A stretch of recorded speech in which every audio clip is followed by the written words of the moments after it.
Aujourd'hui, nous allons voir comment réaliser un échéancier et le plan d'un TFE.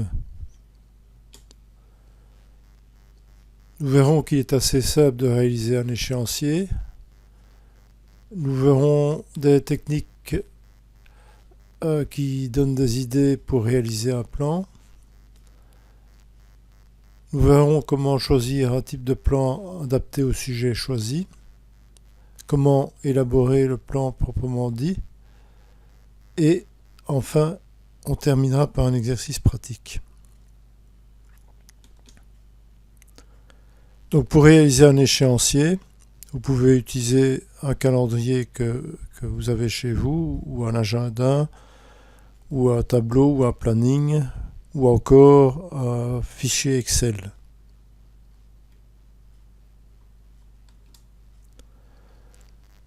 Voici un exemple de ce qu'il faut faire avant d'élaborer un échéancier. Donc, lorsque vous allez faire votre TFE, vous devrez rassembler la documentation, la lire, la trier, faire des résumés, éventuellement rencontrer des spécialistes du sujet. Vous devrez évidemment rédiger, relire, corriger de nouveau, donc toute une série de tâches qui demandent entre quelques jours et jusqu'à plusieurs semaines. Donc par exemple, vous pouvez, pour lire la documentation, vous donner une durée d'environ 25 jours, pour la trier 7 jours, pour faire des résumés plus ou moins 24-25 jours, pour rencontrer des spécialistes, vous vous donnez 3 jours, etc. Alors vous devez aussi penser au soutien potentiel. Donc est-ce que vous avez dans votre famille des personnes qui pourraient vous aider, ou des amis, ou parmi vos anciens professeurs. Vous pouvez par exemple, pour relire, demander à un ancien ou une ancienne professeur de français. Vous devez recenser les points faibles qui risquent de retarder votre travail. Par exemple, vous devrez lire des documents dans une langue différente du français, ou des documents avec beaucoup de termes techniques, ou encore pour rencontrer des spécialistes du sujet, vous devrez vous déplacer dans des villes qui ne sont pas proches de votre région.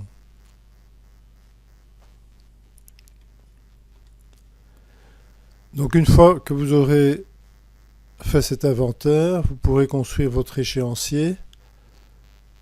Donc essayez de planifier les étapes de votre projet dès le départ, déterminer des priorités.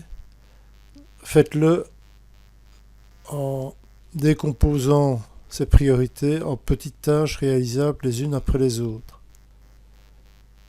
Et c'est seulement après que vous pourrez réaliser le plan de votre matière. Voici un exemple d'échéancier de travail à long terme. Donc votre sujet de TFE définitif doit être rendu pour le 1er décembre. Donc votre travail définitif doit être rendu au mois de mai. Donc en gros, vous avez moins de 6 mois pour réaliser votre travail, sans compter que vous ne pouvez pas travailler à temps plein sur votre TFE. Donc voici un exemple d'échéancier, mais vous devez l'adapter vous-même en fonction, par exemple, du sujet de votre travail, des données statistiques que vous possédez déjà, des lectures que vous avez déjà faites. Ça va? Donc, mais c'est un travail absolument indispensable si vous ne voulez pas être en retard. Donc la plupart des personnes ont tendance à commencer 3 mois, donc vers février, mars, le travail réel sur le mémoire, mais souvent c'est trop tard. On se retrouve alors à dire qu'on ne sera pas prêt pour la première session.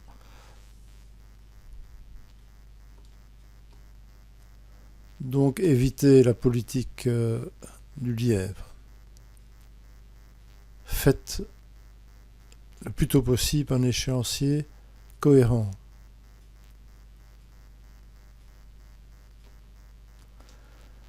Alors, pour réaliser un plan, plusieurs techniques peuvent être utilisées. Donc, je vais prendre 2 exemples. Exemple numéro 1 de sujet, le travail à distance pour une secrétaire est-il réellement possible? Exemple 2 de sujet de TFE, comment rendre plus sûr le verrouillage à distance de sa voiture? Donc la première technique consiste à prendre le titre provisoire de votre sujet de TFE, de s'attacher à chaque mot compris dans ce titre et de chercher des mots qui gravitent autour des titres du sujet de TFE. Donc si je prends l'exemple 1, dans le travail à distance pour une secrétaire est-il réellement possible? Ben, les mots-clés, c'est travail, distance, secrétaire, possible. Sujet 2, les mots-clés, c'est le verrouillage, déverrouillage, sécurité, voiture, distance.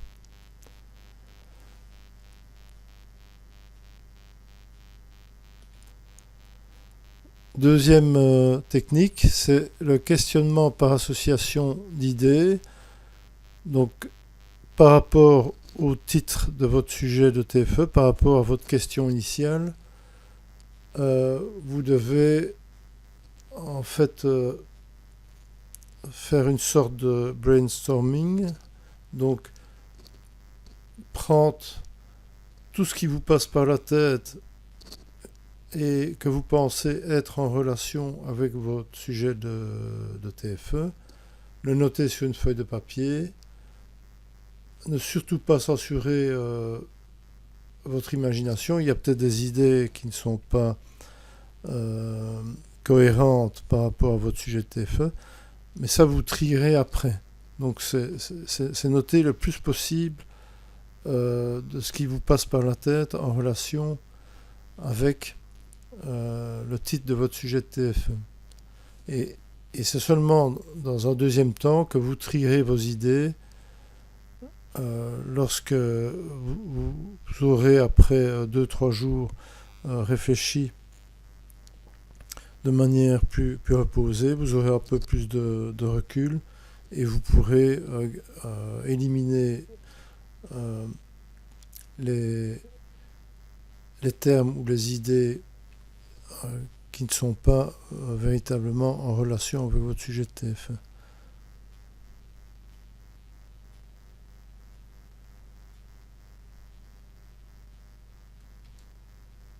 Alors on va prendre pour les 2 exemples de sujet de TFE. D'abord le premier, donc questionnement par association d'idées. Donc le travail à distance pour une secrétaire. Pourquoi le travail à distance? Pour éviter par exemple les longs déplacements, des pertes de temps, pour permettre à l'employeur de payer le ou la secrétaire la tâche, pour concilier vie privée et vie professionnelle. Est-ce possible? C'est possible, oui, si l'employeur peut contrôler le travail effectué. C'est possible si le ou la secrétaire a un statut d'indépendant, puisqu'elle peut faire ou il peut faire ce qu'il veut. C'est possible évidemment s'il y a des outils bureautiques à sa disposition. Voilà, donc vous pouvez continuer cette liste d'idées en relation avec le sujet choisi, le travail à distance pour une secrétaire. Alors, pour le deuxième sujet, comment poursuivre le verrouillage à distance de sa voiture, voilà des idées pour éviter de se faire voler celle-ci, pour éviter de ne plus pouvoir ouvrir ou fermer son véhicule, pour éviter des problèmes avec sa compagnie d'assurance. Comment est-ce possible en installant un programme contrant éventuellement le piratage du système électronique du véhicule. C'est possible en sécurisant davantage avec un système d'alarme, etc.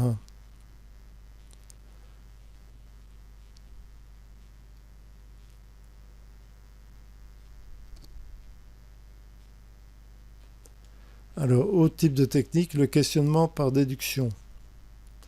En fait, le questionnement par déduction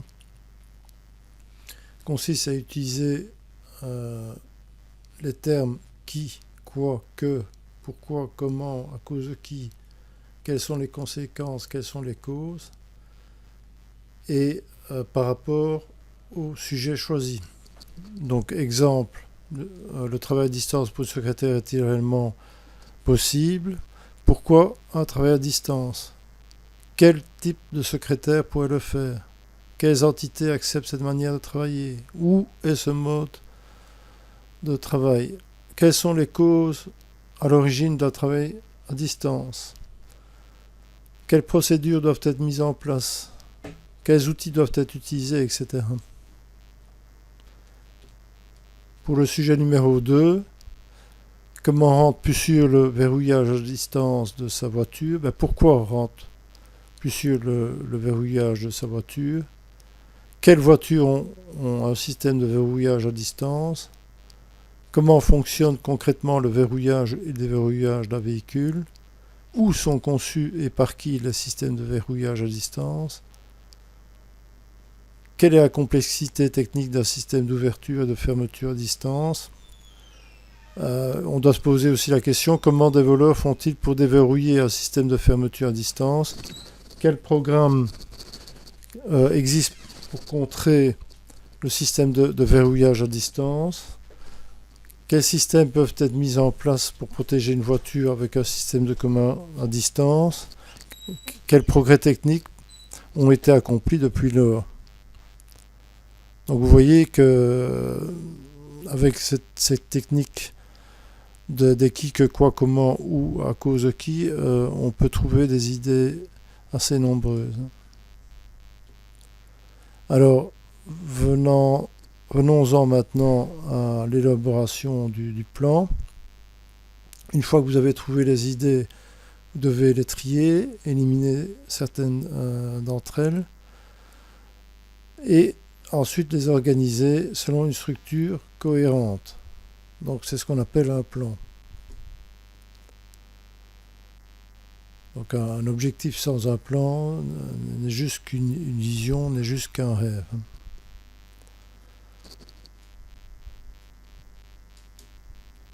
Alors il existe plusieurs types de plans. Donc vous avez le plan thématique.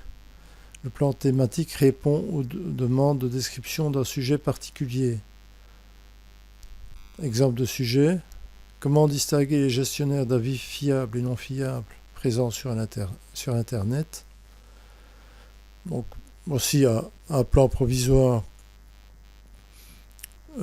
qui pourrait être élaboré, donc gestion des avis, introduction évidemment en conclusion, et puis entre les deux, la gestion des avis par Google, celle par Amazon, par Booking, etc. Bon, évidemment, le danger de ce type de plan, c'est de manquer de logique dans la suite des idées. Donc, par où commencer? Si on a mis au point 1 la gestion des avis par Google, au point 2 gestion des avis par Amazon, mais pourquoi au point 2 on n'aurait pas mis la gestion des avis par Booking? Donc c'est difficile d'avoir une logique adaptée à ce type de plan. mais ce type de plan peut être choisi pour certains sujets de TF1.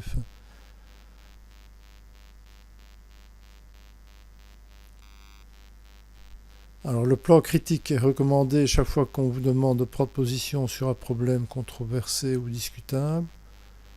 Les aspects opposés de la question sont abordés, puis la contradiction apparente est résolue ou dépassée.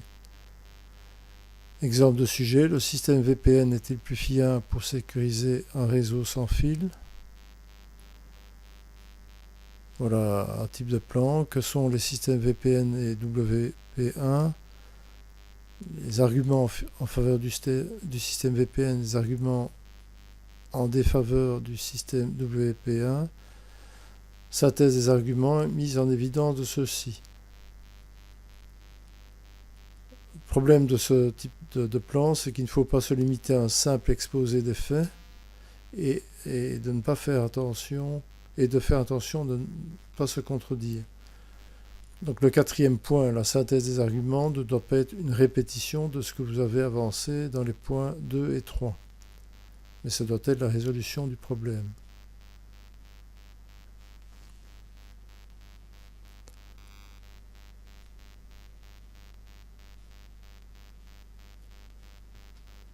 Le plan comparatif amène à établir un parallèle en deux notions, donc à faire une comparaison, et puis à élaborer une synthèse personnelle qui essayera d'établir les points majeurs de ressemblance ou de discordance et de proposer un dépassement. Donc exemple de sujet, la comparaison des technologies de géolocalisation par GPS et par utilisation de l'infrastructure réseau d'un fournisseur de services. On pourrait voir le fonctionnement du système GPS, le fonctionnement du système du fournisseur X, et puis voir les aspects communs et les différences et apporter en conclusion son point de vue personnel.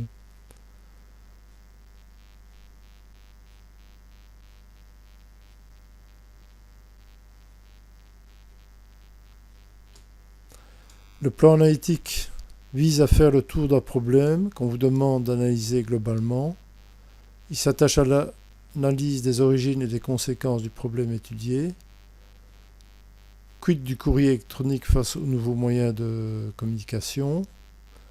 Donc, avant de faire le plan, on peut utiliser la technique des mots-clés. Courrier électronique qui dit courrier électronique dit email informatique signifie rapidité, signifie gratuité, mais signifie aussi spam et virus. Si on prend la technique du questionnement par association d'idées, pourquoi avoir une adresse email? Pour correspondre avec son entourage, mais aussi pour le travail, pour les relations qu'on a avec diverses administrations, pour réserver des voyages, pour faire des économies sur le courrier postal, tout simplement pour des questions de facilité, de rapidité, et aussi pour ne pas être en marche de la société. Si on prend le système de questionnement par déduction,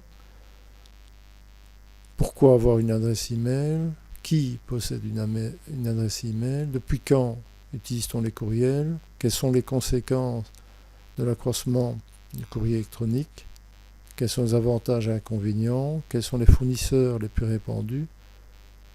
Quelles sont les perspectives de ce mode d'échange, etc.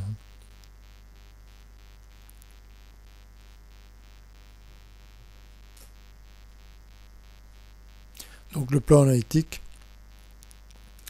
est peut-être le plus répandu, je dirais, pour élaborer un plan de TF1. Rien ne vous empêche de combiner plusieurs plans entre eux. C'est-à-dire qu'à l'intérieur d'un plan analytique, vous pourriez mettre une partie des chapitres qui serait destinée à faire des comparaisons, donc introduire un plan comparatif dans un plan analytique. Alors, par rapport à l'exemple de sujet donné ici, quid du courrier électronique face aux nouveaux moyens de communication. Et voilà ce que cela donnerait. Donc évidemment, il y a toujours une introduction et conclusion, quel que soit le plan choisi. Donc ce serait définition du courrier électronique, montrer la croissance de ce système de communication et les causes, quels sont les supports de transmission, quels sont les logiciels de messagerie et les fournisseurs d'adresses, quels sont les avantages et les inconvénients liés à l'utilisation d'adresses électroniques, quelles sont les conséquences sur la vie privée et professionnelle, qui rentre en concurrence avec le courrier électronique et quelles sont les perspectives à l'avenir. Donc c'est un plan assez facile à élaborer.